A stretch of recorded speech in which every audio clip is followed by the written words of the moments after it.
예수교 대한성결교회가 목회자 이중직을 허용했습니다. 미자립교회에 한해서라는 단서가 붙었지만 교단이 공식적으로 이중직을 허용했다는 점에서 의미가 큽니다. 이순규 기자의 보도입니다. 예수교 대한성결교회가 목회자 이중직을 제한적으로 허용했습니다. 예성총회는 지난 9일 충남 덕산에서 제100차 정기총회를 열고 목회자 이중직을 허용하는 법안을 제정했습니다. 비록 미자립교회 목회자에 한해서라는 단서가 붙었지만 이제 목회자들이 생계를 위해 목회 외에 다른 직업도 가질 수 있게 된 겁니다.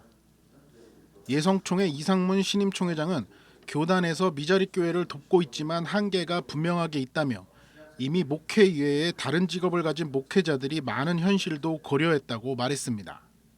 어려운 경제적인 상황 속에서 교단이 전폭적인 지원이 되지 못하기 때문에 그래서 그분들에게 그런 것들을 법적으로 허용해 주는 것이 낫지 않을까 이런 생각이 있습니다.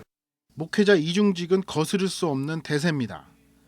목회자 숫자는 점점 증가하고 교인 수는 줄어드는 상황에서 교단이 목회자의 경제적인 부분을 온전히 책임져 주지 못하기 때문입니다. 많은 목회자들이 택시기사나 택배 배달 등 이중직을 하고 있는 상황이지만 교단의 미온적인 대응으로 떳떳하지 못한 현실입니다. 하지만 여전히 한국교회는 목회자 이중직을 전면 허용하지 않고 있습니다.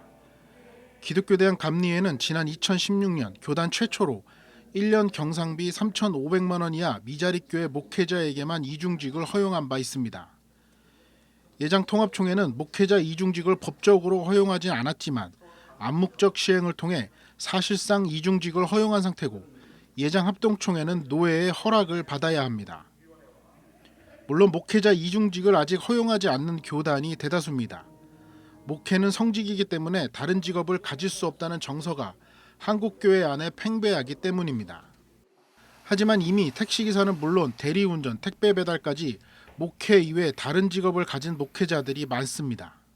사실 대부분 법적으로 통과만 안 시켜놨지 거의 다 지금 이중직을 하고 있는 경우들이 참 많습니다.